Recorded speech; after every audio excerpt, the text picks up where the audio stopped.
Welcome back sa ating mga balitang basketball. Inamin mismo ni Michael Porter Jr.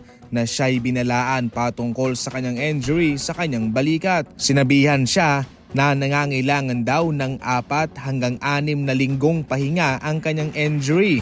Ngunit hindi niya ginawa ang advice sa kanya. Nagpatuloy pa rin siyang maglaro para sa kanyang kupunan laban sa OKC Thunder. Mayroong mga injury na natotolerate lang yung pwedeng maglaro. Mayroon ding mga tipong injury na hindi ka dapat talaga maglaro, katulad kay Stephen Curry. Yung kay Porter Jr. kasi ay pwede po nating malabel as minor injury lamang.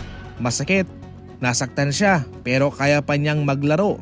Kay Anthony Edwards naman hindi niya alam, pero para sa kanya ay pinaka the best yung kanyang kampo.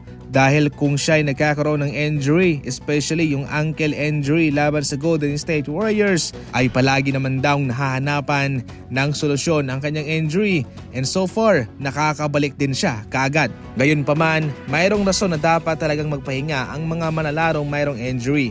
Dahil kung sakaling pipilitin mo lang, siguradong lalala ang kondisyon mo. At sa huli, ikaw rin naman ang kawawa. Pero so far kay Porter Jr. ay kinakaya niya basta't matulungan niya lang ang kanyang kupunan. Sa ngayon na si Tyler Hero na ang in charge sa Miami Heat, siya ay sinabihan ni Pat Riley na sana ay dumito siya sa Miami Heat for the rest of his career. Dagdag pa ni Pat Riley, kinakailangan daw na matutunan ni Hero kung paano maglaro ala Stephen Curry. Mayroong pagkakalintulad ang dalawang manalarong ito, yung kanilang 3-point shooting. Pero syempre magkaiba sila ng skill set mga idol. Mas lamang talaga itong sa Stephen Curry kumpara kay Hero. So far sa season na ito ay nagkakaroon ng stats itong si Hero sa version Stephen Curry way back 2012-2013 NBA season. Sa pangkabuuan, gusto lang ni Pat Riley na matutunan ni Tyler Hero kung paano raw ang gagawin kung siya'y dino-double team.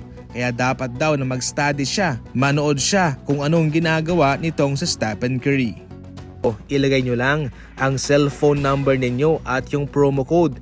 Pwede ka na makatalpak. Pumili ka lang dyan ng kupunan o team na sinusuportahan mo. Kapag panalo sila, syempre matik, jackpot ka.